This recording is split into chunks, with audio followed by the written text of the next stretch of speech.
Hello, saltines. Hi, hi, hi, hi. Welcome back to a new video. If you're new here, my name is Audrey. I am a psychic medium. I really am. I'm not fake.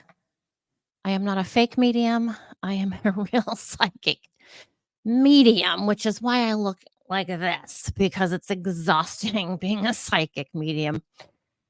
Anyway, welcome to my YouTube channel. We're going to talk crime. We're going to talk about episode 12 of the Tylee and JJ's Silver Linings podcast, which is the family of what's the word I want to say? Convicted murderer Lori Vallow Daybell. And I'm following this series because I want to see what these guys are up to. I want to see if they're consistent. Also coming at it from a psychic's point of view, sharing with you guys what I see from these two, my feelings, what spirit's telling me. Also, um, I like to do this because it's going to open a potential opportunity. Anytime I am talking about murder or death or these crimes, that's an opportunity for spirits to come into my presence because they want to say, hey, well, you know what, Audrey? These guys are saying this, but really it was this. And if you look up here, you'll see what I'm saying, kind of thing. Sorry, I keep moving my camera, my phone, or it's not even my phone. Look, I am so sorry. I gotta quit touching everything. I'm sorry. Anyway, um, yeah. So anytime I'm on here or talking with my husband or a friend or something, and I'm talking about murder cases, that's going to create more than likely an opportunity for the spirit to come in, hang out with me, show me things that nobody else knows. And speaking of that, um, I want to talk about Kohberger for give me 5 minutes. Okay, give me 5 minutes of your time on Kohberger hamburger. Hamburger. Um, I told you from the before Kohberger was even arrested. I told the world what the hell was going on. We didn't even have anyone in handcuffs yet, but I told you what the police were doing behind the scenes. I told you about the father of the suspect. I gave a lot of very, very, very detailed, unknown information to the world via spirit. Spirit sat with me in this room that I'm in right now and laid out a lot of crap. It's not a lucky guess what I do. I don't make guesses. I don't wanna guess anything. In fact, I will withhold information. I'm just gonna move this little okay. Ugh, sorry, I'm cutting off my head. I would rather withhold information from people, than say something incorrect or in a wrong context or something. So, I am careful and I'm reserved in what I share with everybody. And I said from the very beginning, go back and watch all my videos on this channel about Kohberger. I even had some guy he knew, Kohberger knew, the military guy, was his name Brad or some Brent or Brad? He came here into this room and I can feel him again right now. I haven't talked about this guy. I forgot his name, Brent or Brad. I can't remember. Anyway, the military guy who got killed by the police. He came into my presence a lot of times while filming and showed me things and talked to me. I can't make this shit up, you guys. I can't make this up. It's insane. It's crazy. I'm telling you, oftentimes truth is stranger than fiction. Where do you think they get fiction from? It's based on reality, it's based on a story, different things. So I just want to remind you, I am not gone silent on Hamburger the clown for any reason other than I've already explained everything about him. I told you exactly what was going to happen. Now, at the time I was sharing all this information about the trouble that was going to be had in this case, I didn't know he was into crime at all. Law, I didn't know that. What I knew was what spirit told me and said, this guy, it's gonna be bad. It's gonna be really bad. It's gonna be severe. Obviously, all crime and murder is severe, serious, and awful. But from when spirit told me this, it was extra tricky. And that's where Ann Taylor comes into play. Don't think she's just doing her job because she's not, okay? She's not just doing her job. She's doing something very carefully executed for her career. Sure, she can get her 15 minutes of fame, but do you really want to get your 15 minutes of fame in that way? No, thank you. You can't take that back. You can't take back representing a mass murderer, a serial killer. You No one's going to ever forget that. I mean, sure, other criminals are gonna say, "Hey, I want her for my case," but us other people, I have no respect for that, and that's me on my soapbox. So, I'll get off my soapbox because this is not about me, it's about spirit, it's about the victims of these cases. I've talked to Kaylee. I've been in the presence of Maddie. I talked to Zaina once. I have not talked to Ethan. Just to give you guys an update on those kids, Ethan's still showing asleep to me. What does that mean? I don't know. He's laying down. That's what I see in my head. That's what I see. And Zena is standing next to him. She's awake. How can they be awake? They don't have bodies. I don't know. I don't know. I don't know. All I know is that I talk to dead people. They talk to me first. That's all I do. There's so many things out there, do you do palms, reading, stars, I don't do any of that shit. Not that I don't believe in it. I don't have a talent for that. I don't have a gift for that. My gift is spirit. I can even tap in, if you will, to people who are living. I do that all the time. All the time. Some women have hired me to see if they think their husbands are cheating on them. I tap into the husbands. Where are you? Who are you with? What's this? What's that? Oh, okay. All right.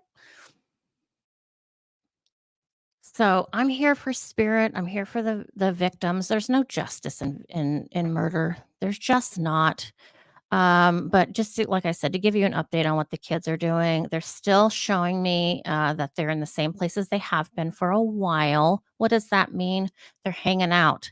Let me try and explain this. If you know anything about space, Earth, atmosphere, that kind of thing, um, they're kind of like to me in the stratosphere.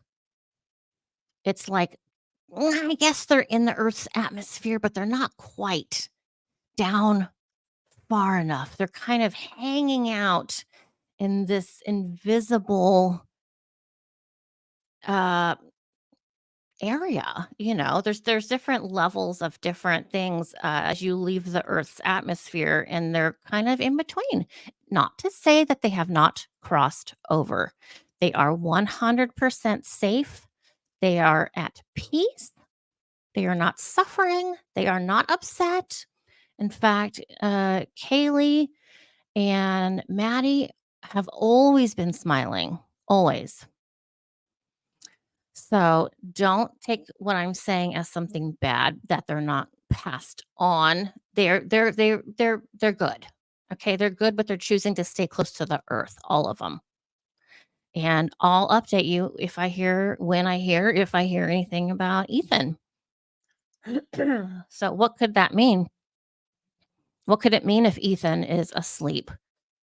Well, I often see this sort of thing with religious people. I don't think he was religious. I don't get the feeling he was religious. But I get the feeling he's checking himself in, if you will, just kind of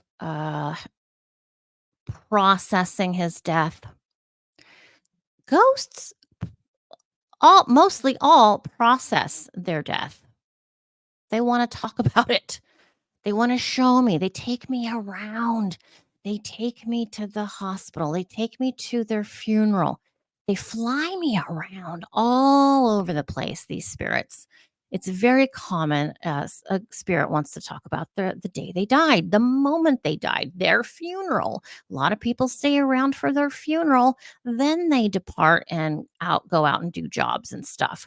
Which, again, I'm the one that coined that phrase of spirits doing jobs. Don't be fooled by impersonators. It was me. I actually think I have all of my old videos from my old YouTube channel. I think Benjamin has them on that computer that he has, my son. So I can prove it. And you know what? It's not even, I don't have to prove shit. Okay.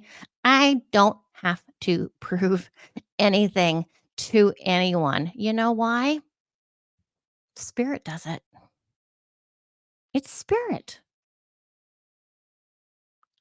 You guys, the news, reporters, uh, true crime fans, YouTubers, you all prove what I said. You do the work for me. I just talk to the dead people. You guys do all the work. You do the investigating. I'm not investigating. I don't want to be an investigator. I just talk to dead people. That's all I do. So that's why I'm here to share with you what they're saying. What was I going to say? I had a thought and then it just escapes. As soon as I get on camera and I start talking about spirits and stuff, they start coming in. My head gets fuzzy and stuff. All right. Well, whatever thought that was, it maybe will come back. It maybe not. I don't know. Let's go ahead and watch this 36-minute. I'm looking at the timer over here for this next video. 36 minutes. So we're going to listen to Adam Cox, Lori's brother, and Rex Connor, Lori Daybell's uncle. All right. Before we get started, hit that subscribe button. Hit that button and the bell and the like button. All right, guys, let's go. Sister, Lori Vallow, murdered her children, Tylee and JJ, and buried them in a pet cemetery. And we're all trying to make sense of it, so let's talk about it. Welcome to our wild speculations about Alex. I know the irony here that one of the last things we said in our last podcast is that we aren't going to speculate about family members or wildly speculate. We meant living family members. Alex is not amongst the living, and we are going to wildly speculate because we think we can bring some more insight that people have asked for and that hasn't been out there yet. So that's what we'll do. Let me set the stage for you. I'm Grunkle Rex. That's Tylee and JJ's great uncle. With me is Adam Cox, their uncle, Lori Vallow's brother. Lori Vallow's my niece. And so Alex was Adam's brother, is Lori Vallow's brother. Alex, we feel, is the person that actually did the killings. There is nothing that we say. We may laugh about a couple things when we're talking about this and talking about Alex. There is nothing in there to excuse what he did or how horrific this whole situation is, especially talking about the murder of people and the murder of the children. No doubt. And with that, we don't know all the details of Alex, Lori, Chad, who did what. We speculate again that we feel like Chad and Lori got Alex to do a lot of things for them, manipulated him into doing that. Right. We both agree on that. We do. Okay. We agree on most everything we'll say. If there are differences, we'll chime in. Yep. We have different perspective on a couple things, but let me say that Alex is of the people we've lost in this tragedy in the family to death or to prison or just to being different people or people we can't talk to anymore because of family situations, legal situations. I was closest to Alex amongst those people. Alex, since he was born, the whole thing, you said the background. I also went to Alex's games, had Slurpees with Alex growing up. Alex later on in life came and lived with me and my family. Adam did too. Adam came for a few months. Eighth grade. Eighth grade. Eighth grade. I went to Del Rio, Texas, and played on the football team. I remember that. I was there for like 3 months. I lived with you when I was in eighth grade. Right. Yeah. We loved that. That was. When did Alex? I don't even know when Alex lived with you. I have no clue. Was he an adult? Yeah, he was an adult. Okay. I'll tell you the story. Okay, good. Stay tuned. Yeah, because I didn't know. Yeah, he came to live with us in Texas when I lived in Fort Worth, Texas, with my family, first wife. And he paid rent by doing massage. He's a massage therapist, an excellent massage therapist. See, and we're going to say some things about Alex that are good, and people don't like to hear that because of what he did is so horrific. I understand that, but it doesn't negate that he did do a few things good in his life. That was one of them. He was a great massage therapist. When he lived with us, the reason I'm telling this story, because it comes into play later on in our wild speculations, he got baptized back into the church. He was working. He had been excommunicated from the church because he had sex when we can tell these details. We're dead family members. We probably wouldn't be quite this blunt with living family members, but is on a church mission, had sex, got sent home, got excommunicated. Alex, being a church member, felt that was wrong. Sex outside of marriage. One reason I hate religion, just saying, sex should not be placed in such high regard that you get kicked out of a freaking church. I'm sorry. I'm sorry. Not sorry. Not sorry. Don't make such a big deal out of it. These guys are LDS. Okay, so these guys, in my opinion, are in a cult. Okay, that's what it is. Didn't keep him from doing it, but he felt it was wrong. Alex had a conscience, and that's going to come into play a little bit. Yeah, we're definitely going to talk about Alex's conscience. And so when he came to live with us, he was trying to get back in the church, trying to do things in his life, do things what he felt was the right way. And he worked his way with the church leadership, local leadership there, and he got rebaptized. I had the privilege of rebaptizing him or baptizing him again in the church. How old was he? Is he in his early 20s or late 20s? Oh, he's 30s? in his 30s. 30s by now. Okay. Yeah, this is the mid 80s. Okay. So mid 80s? No. Mid 90s, you mean? What am I talking about? Mid 90s. Thank you. So mid 90s, he was, like 30, something like that. Okay. Okay. So he got baptized back into the church. Later on, got excommunicated again. But that's the point he was in life right then, trying to do things right. And so messing up and going confessing his sins. That was his pattern. Yeah. Okay. And he wouldn't hesitate when he felt it was time for him to get back in the church. He wouldn't hesitate to go to the church leaders, tell him everything he's doing, and work with them, let them work with him to make things right by his definition of being right, which, of course, when he's trying to get back in the church is the church's definition. Right. So I was close. He was living with me, and then he went on to do other things. And then when he lived in Phoenix, more close to the time that everything happened that everyone knows about, he had been a stand-up comedian, and my wife and I would go down and watch his stand-up. We thought he was hilarious. He never went on a big stage with comedy, but he was doing local stand-up, and we liked watching it. So we were close.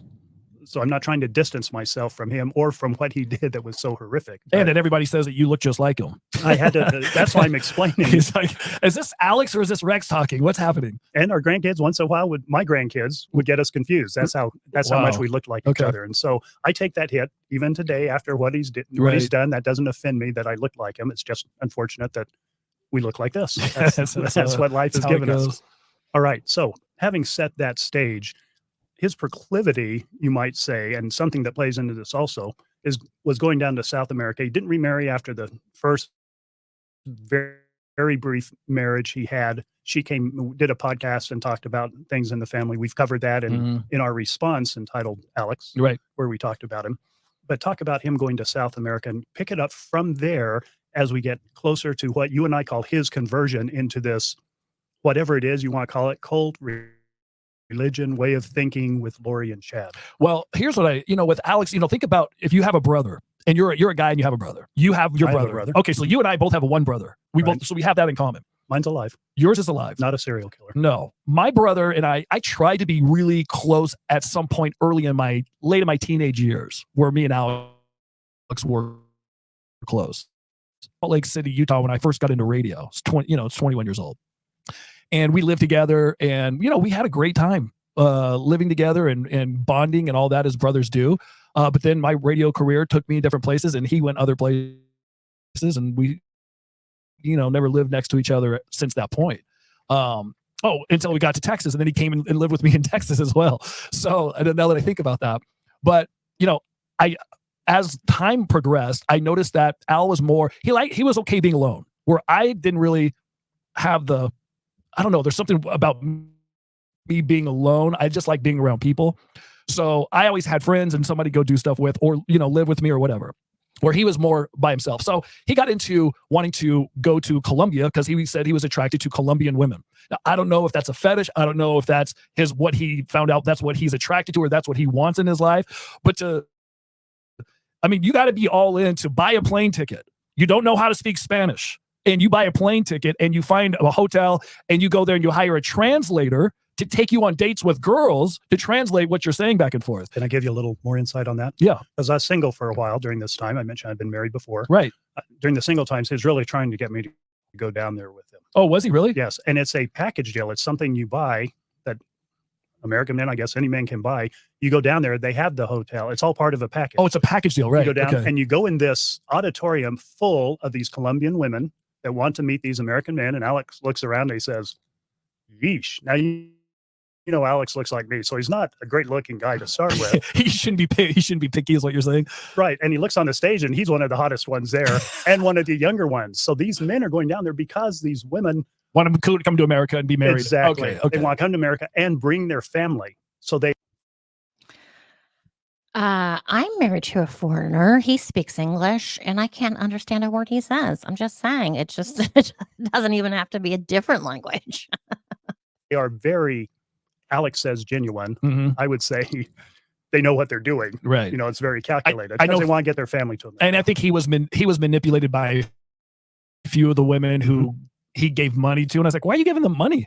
He's like, well, she's going to get a plane ticket and come, and all the stuff that never happened. He did tell me, since we're on this real quick before we go into where we're going, because I think this is interesting, his perspective. You said that you get on a stage and you walk down the stage. So he told me about this situation where all these American guys were older and not so good looking, according to what he said, and they would walk down. And then when Alex came out, and he's not the best looking guy, but he's not the worst, he got up and he started walking down, and he said he felt like a Beatle. He said all the women started going like this, Alex. Exactly. They started doing that. And so I guess he, met some women in Colombia, but I don't know how many trips he took, like 3 or 4 times he went to Colombia to find women, and he never got married to one of them. So that was one of his downfalls. As he's talked about going back to church and Alex and all that. I remember during the time when Alex was in Phoenix and Lori, Alex started going back to church, and he went and talked to his church leader, and said, I want to get rebaptized. And so he was on a road to no more sex with women outside marriage, because that's not what the church is for, right?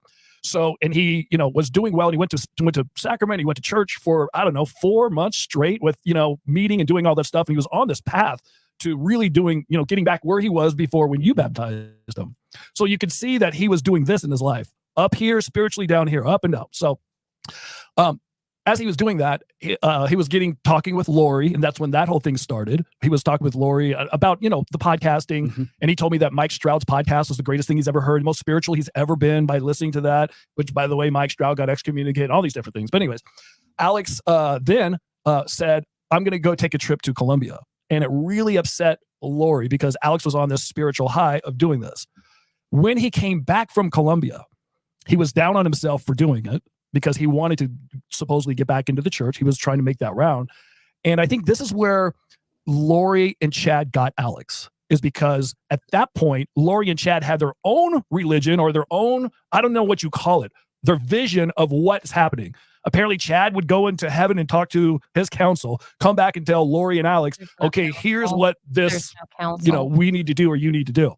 They got Alex to believe in. We don't know how that worked. No. We don't. This is all speculation, right, from what I understand. Wild speculation from what, this is what I believe happened. So with that. Okay, hold on one second. Okay, let me make sure. Can you hear me? Okay. All right. Hold on one second. Okay, so I think I mentioned this in the last episode or so, that council. What the fuck is that? What is council? It's not a city council. Like I said, I'm sure I don't know everything as a psychic medium, but I'll tell you, I've been a psychic my whole life. I'm 55. Again, not that I'm being shown everything by spirit, To my knowledge, there's no such thing as a council. And again, these are things that you find in cults. Okay.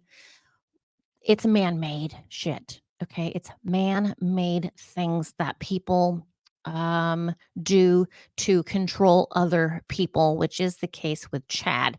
He's Whether Chad believes there's actually a council or not, he's sending himself to the other side. He says, who am I to say no? I'm a skeptic. I am a big, big skeptic of other psychic mediums and people that claim that they know stuff that no one else knows. I'm a skeptical psychic.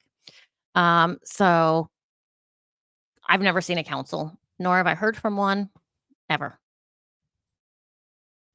Um, uh, I believe that Lori and Chad, told Alex that, look, this is just one. All you have to do when you come to Earth is get a body. Nothing else matters. Doesn't matter. In your first probation. Your first probation, because I don't even know about probations, but they start talking about there's several probations. Chad talked Lori into saying that they were married in 4 other worlds, and you heard all those things, right? So they got Alex to believe, look, it doesn't matter if you go to Colombia and have sex with women because you got a body. That's all you have to do in this life is to get a body. So that made him feel like, oh, I'm with a team that is going to accept my behavior, and I can still be saved because Chad is in with God, kind of thing. And so that's where Alex's mind frame went. And he was all in on what Lori and Chad preached to him about whatever their religion or whatever they thought. So this is a speculation or the manipulation that you see. When Alex goes over there, comes back, Lori berates him for doing this. And then I don't know if the berating is part of the manipulation or what, but then she says, we've got him. Yeah. This is our mine and Adam's speculation. We've got him now. Now we can tell him, hey, there's hope for you. Don't worry about it. This is your first probation. We have spiritual insight for you. You're actually okay. Let us explain to you how it works. You're actually here to be my guardian angel. Right. And that's how they manipulate him so far. Keep going. So with that, then Alex, I think he was all in. But at first it wasn't all in because at some point, Chad told Lori that Charles, who was Lori's husband at the time, was dead and a zombie body or a zombie spirit or something is inside Charles's body. And his name is Ned so-and-so. I forget the name. Ned Schneider. Ned Schneider. So once Alex hears Lori tell him that, he was on the phone with me telling me this, and we were both laughing about it. I said, what? That is the most ridiculous thing I've ever heard. And he's laughing on the other end. He goes, I'm just telling you, this is what they said. And Charles is even physically shorter. I was like, what? How is that? I mean, literally when I was hearing this, I was like, I can't believe we're having this discussion. Like Lori really believes this. And at the time, I feel like he was with me on that. Like he thought that was ridiculous too. 2 weeks later, when I talked to him, he was all in. He goes, no, Charles is Ned. Charles isn't Charles anymore. He's Ned. Somehow in 2 weeks, Chad and Lori convinced him that was a thing. So at that point, he bought all into dark spirits, zombies. He bought into all their crap that they were preaching. And why would he buy into it, do you think? Because at that point, he felt like, look, I'm going to be forgiven for all the things I've done. I don't have to worry about any of the things that happened in my life. And they're accepting me for who I am. And I can just be spiritual with them and do God's work with them. If they want me to be the angel that will, clear a path. All right. So I won't get into my personal feelings and knowledge of why there's so many things wrong with this entire situation. This could have all been avoided, in my opinion, based on what Spirit shows me. There was no need for Alex to be basically withheld from being a natural man by desiring women and as an adult man having sex. That he ended up being in this sort of gang. That's what a cult is. It's sort of a gang. It's a family. It's people you do things with, and like gangs, this cult that Lori was in, they killed people too. So there we have it. For whatever mission that they have, they claim that they have some special mission. Lori and Chad had this special mission, collecting 144,000, all that crap. So with that, Alex he bought all in. He was all in no matter what they said. Because he wanted it so badly. Yeah. And he knew he wasn't going back to the church at that point. At that point. Yeah. So right after he killed Charles, he had another Columbia trip, didn't he? Well, he had one planned. I don't know if he went. He had one planned. He did go. Oh, did he? Like 2 days later. And I asked his mother, how did the police let him go to Columbia? Yeah. She said, well, it was self-defense, so there aren't going to be any charges. It just blew my mind. But he did his pre-planned trip and then came back from it. Yeah. Afterwards. But that's part of it speculation. Part of that, is demonstrable. We know he went on the trip and all that. But you can see why he would want to believe that so badly, because he had a conscience telling him, hey, you've been doing bad stuff. All of a sudden now it's absolved from responsibility. Because he gets a pass. Because he's doing what Lori and Charles said heaven is telling them what to do. Lori and Chad. Oh, sorry, Lori and Chad is telling him, this is coming from heaven. You're supposed to kill these people for our mission to be accomplished. Never. I personally believe that Chad and Lori, mostly Chad on this one, I think. I don't know the interaction between the two. Yeah. That whole zombie stuff they made up specifically for Alex, to give him something to believe, because they knew they were going to kill people. They wanted to kill people. Mm-hmm. They want Alex to do it. How can we get Alex, who has a conscience, to do this? Well, here's our wild speculations, people. Yeah. How do we get Alex to do this? Well, he's not going to kill people he knows and loves. So we have to convince him there's someone. Don't forget, maybe you're not aware, but don't forget Alex had head trauma. Gosh, was it late teenage, early 20s? I think it was a car accident, whatever it was. He had brain trauma. So no one's sure. No one was able to ever find out if any of this was from being taken advantage of because he had some brain damage. Okay, just remember that. One else. The people he knows and loves are gone. And in fact, they need his help. They're in limbo. Mormons don't usually believe in limbo, but Chad and Lori did. So that's not a church thing. Right. They're in limbo. They can't leave limbo until their body is freed of these evil spirits and shut down so no other evil spirits can get in. Now, I haven't heard that Chad and Lori told Alex that what spirits are inside Tylee, or what spirits are inside JJ, or what zombies are inside them with names, or with Tammy. Okay, sorry. I got to interrupt again. I just have to interrupt again. Oh, it's so frustrating. So, spirits inside of people. What are you talking about? What is that all about? Well, I haven't. I don't watch horror movies, but a lot of you have seen those movies of possession where there's a demon inside of, here comes spirit, by the way. A demon possession or something like that. So, yes, we have seen people be possessed by another spirit, but it's completely different than what Lori and Chad made up. It's quite easy if you are living your life in such a way like Lori was. Oh God, my head is spinning. Hold on. I think someone's trying to talk to me. Hold on a second.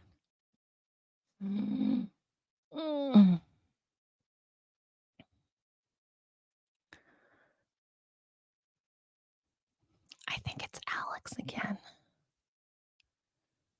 He's tried to come in before, and he knows I'm kind of scared of him.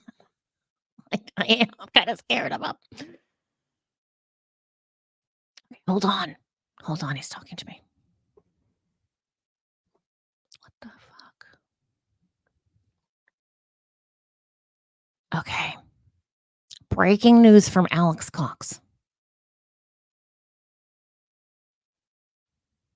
I want to make sure I have this right. He's saying, and he's confirming with me right now as I'm filming this for you, he's right here on my left-hand side. Last time he was in front of me over that way. He's literally right here. And he's saying that one way Lori and Chad convinced him of all this bull crap was by some videos. What videos, Alex? What videos?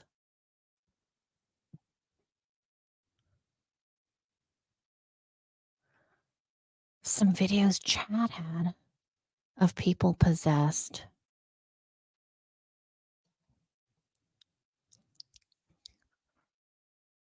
Some like, I don't know. It just feels illegal. These videos feel illegal to me. Probably. Okay, hold on. Sorry. Hold on. Mm.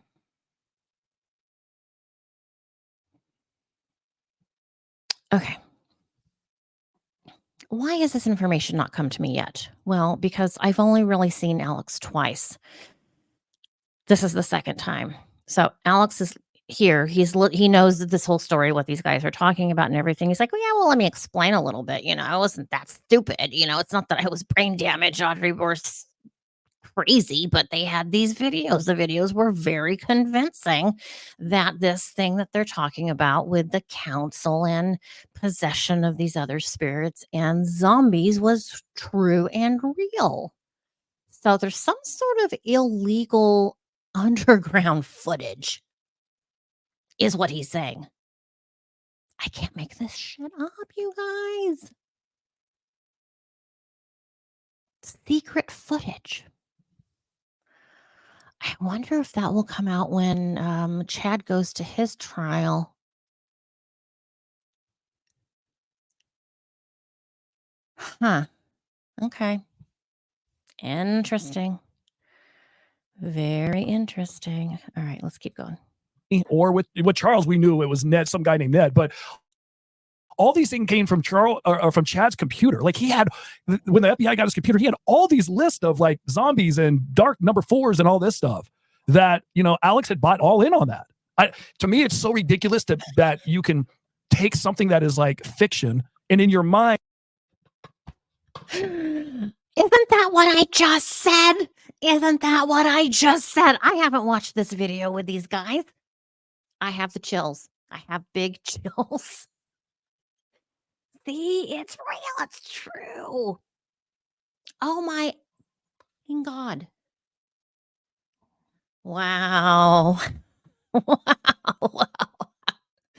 Spirit blows me away. I never know when this stuff is going to happen, you guys. This is crazy. Oh my God. That's why Alex came in when he did. He's like, no. Just wait. Don't just stop the video because I got to tell you something before you show it to everyone. Because what I want to say is for real. It's true, Audrey. You're not just going crazy. What I'm about to tell you is true. Here we freaking go. Oh God, you guys, I can't make this up. Created to be reality. You have to really want to believe it. Oh, it's so you sad. have to have a motive to believe it. So let's take this a step further. And for the next step, we have to address the fact that there are other people that may know this. And so we have to address the fact of Melanie Boudreau, Melanie Pulaski, Melanie Gibb, and Zulema. People are always asking, are they going to be charged? Why aren't they charged? We do not know, period. Right. Our next sentence, wildly speculating. Well, not too wild. We know they had some type of immunity agreement for Lori's trial in Idaho. Right. Now, wildly speculating. We speculate they have some type of immunity agreement because they are part of the next round of legal action. We don't know what part. We don't know if they even are a part. Mm-mm. But for our speculation is we aren't going to know anything more about them or if there are going to be charges or not or what they knew. We're hoping that comes out in court. It may never come out. So given that, we aren't going to, we don't have any more valid information. No. So we're going to wildly speculate, not about them, but we're going to hope some of these facts may come out to disprove or prove what we all speculate about with them. We've all heard the same thing. We all have, I say we all, not just us too, but everyone that's listening. Right. We all have similar suspicions about it. Mm. That's going to play in a little bit here in our next round. Please realize they're all wild speculations. Yeah, we're spitballing of what the information that we all have. And this topic is, it's on Alex. Now, somebody had said the reason we're talking about this topic is there was a comment, and the comment was like, how do you process or grieve for Alex? And I got to tell you, it has torn me apart because I knew Alex, and him and I would just die laughing doing comedy bits, and we just, gosh, there's so many great things that we had before the Chad and Lori thing. Was Alex a perfect person? No. Did he have a lot of problems? Yes. All those things are true, and you can judge all you want of anybody. But I will say this: he, a lot of people was like, well, what he did, he couldn't have had a conscience. He did have a conscience. Otherwise, he wouldn't have, confessed to members of the church and try to get back and get rebaptized. There's patterns that he did have a conscience, and he felt bad about things and did that. So, and we aren't trying to defend him and say definitively, yes, he had a conscience. That's not our intent. No, we just wanted to give you some insight of how we think he got involved, because to us, Chad, Lori, Alex are in different categories as far as why they participated in this. Horrific. I don't even have the words. There's not, keep because saying horrific, but this terrible tragedy, and they're all three guilty and accountable. Absolutely. Nothing we're saying changes any of that. But so when Alex died, and then we're going to wildly speculate about that too. So Alex died.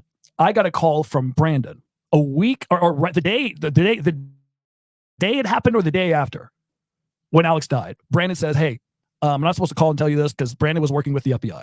He said, well, "Can you still help tell him this with the Brandon case coming up?" About Alex dying? Yeah, I think so. Okay, yeah. Good. So Brandon says, your brother's passed away, and I was in shock. I was like, what? Because first when Charles died, I was like, oh my gosh, and I found out the way, and we talked about that on the podcast. And then Alex dies, Tammy dies, and then they find the kids. It was one after another, after another, after another. But with Alex, me knowing what he did, speculating that he was part of this whole thing and doing all that. When he died, I wasn't talking to my family. I didn't email or call my family.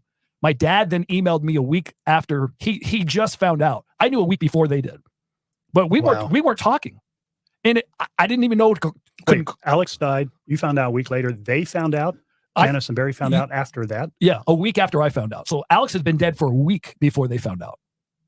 Wow. So with that being said, there was a funeral, not a funeral, but what did you go to? Memorial service that my family had. They didn't reach out to me. They didn't invite me. And I told people that. They're like, that is the worst. How could your family do that?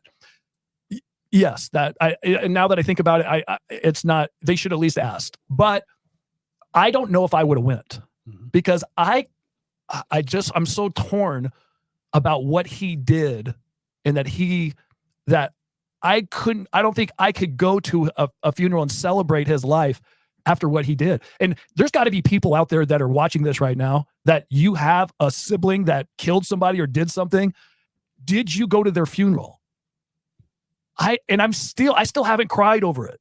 About losing Alex, because I am completely torn in half, not knowing what to do, how to grieve it. I just can't. I don't know. And we've made the point in previous podcasts that healing or grieving is such an individual per person and for situation. There's just not a standard answer. And we've seen comments of I've seen comments, terrible things about me because I did go to Alex's service and people berated me for doing that. I felt, now let's talk about that. We don't have much time, but let's talk about that for just a little bit. Yeah. Actually, Zulema had the service. Janice met Zulema for the first time. None of us knew Alex were married. Right. Everything was someone secret. said, Alex is dead. Okay. Is there going to be some type of something? His wife's in charge of that. What wife? He's not married. Oh, yes, he is. That's how we found out he was married. Yeah. Everything was found out secret. he died and everything was found a out secret. at the same time. Yeah. And so there were, I think I counted 15 people there. Not very many. Okay. The way they said it, Zulema and Janice invited people that didn't believe Al was a killer. So not very many people. I got to go because I hadn't jumped up and down, said one way or another. Yeah. Yeah. And my sister and I are close, and she invited me. One of my daughters got to go. Not all of my daughters were invited. There are a lot of people that were not invited because it was such a controversial. Depending on how you felt about what Alex did with Charles. On their perception on how you felt about it based on what you'd done. And there's a lot that goes into that. So I went, and I feel good about my decision to go. Everyone had a chance to say something about Alex. So I took that chance. I wasn't asked to be the main speaker, but I got up and said about my past with Alex, because I had a positive past with Alex. So I think we'll do a response coming up, because Rex and I want to speculate about one more thing about Alex's death. Mhm. A lot of people, it came back it came back that he died of a blood clot in his lungs. Pulmonary embolism. And when I heard that it was a natural death, The day after Tammy's body was exhumed. I was like, okay, you just know it wasn't a natural death. The BS flag goes right up. There's no way it happened like that. Now, you and I have had hours of conversations about what really happened to Alex. We both agree. So there, toward the end, Zulema. Now, I personally don't know Zulema very well. That time, that service was the only time I met her, and everything I've heard about Zulema, everything I know about this situation with Melanie Pulowski, my great niece, who I love, but I think we can all speculate that they know more, and Melanie did, that they know more, and we don't know why they aren't being charged or being held accountable, etc. So I need to say that again before I say what I'm about to say. Alex reportedly said to Zulema, and I won't even name the source of how he got this. It wasn't from Zulema. Alex reportedly said, I had to do something that's so horrific, I don't know how to deal with it, or words to that effect. To me, that tells me he's not in the same delusion that Lori's in, and that his conscience is getting through to him. And we've heard public comments about him saying, well, I'm either a man of God or I'm not. Another indication that these are true. We're speculating that those are true. Just because we heard them doesn't mean they are. But if that's true, his conscience was getting through there toward the end, which may be a motive for him getting killed, him getting taken out.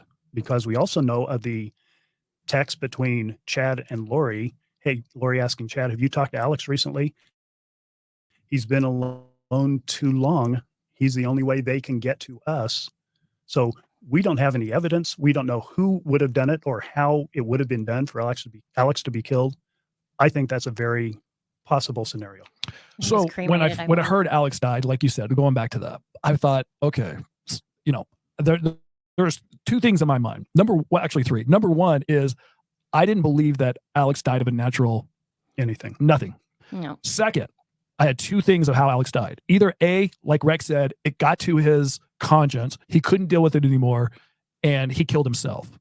Then the other one is Lori and Chad, ordered him to be taken out, killed.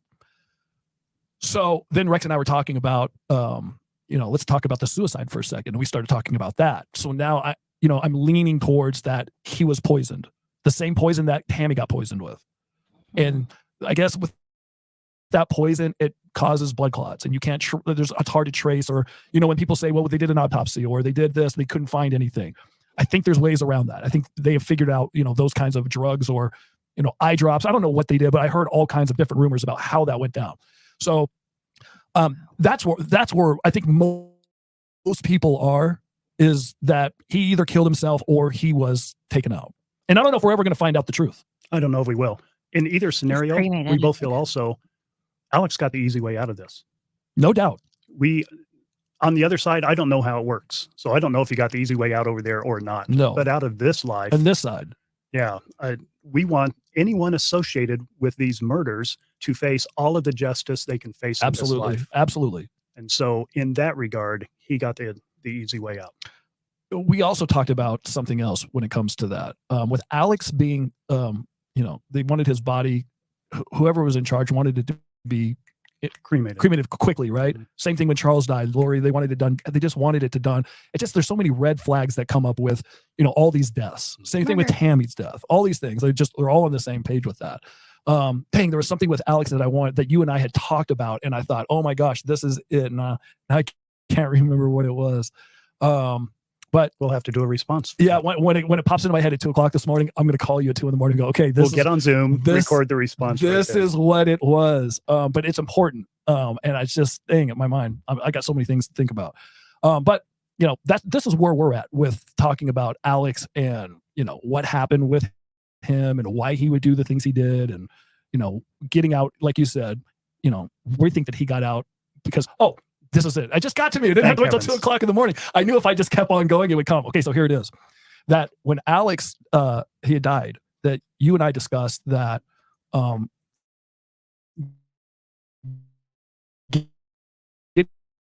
the easy way. His pattern of going to the church counselors and confessing everything he did. Now, there's a lot of members of the church that would never go tell the bishop anything they did. Alex told everything, and that's why he got excommunicated, right?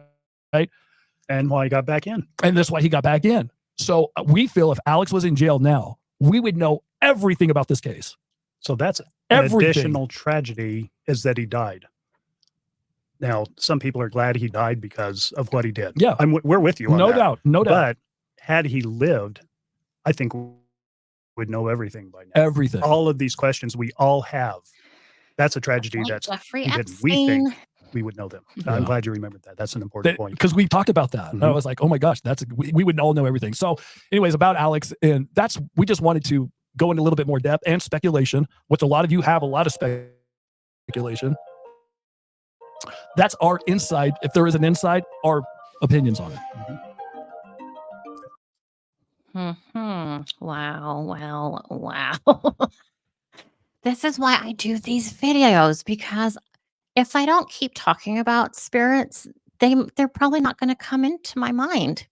I mean, how many people are dead? Gazillions and gazillions of people. But if you give me one person in particular, that's how I can kind of connect with them. It's very, very elementary. It makes sense, right? To me, it does. Wow, Alex. Wow.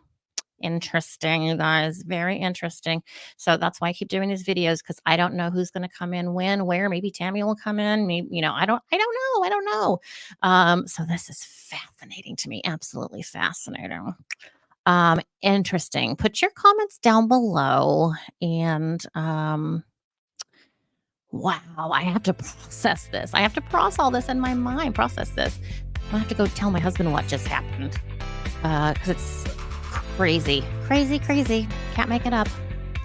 You guys, don't forget to hit that subscribe button and the bell notification afterwards. Hit the like button. Share the videos with anybody, everybody. Doesn't matter who. But I appreciate you, Saltines. I appreciate you being here, hanging out with me, listening to me, tolerating me.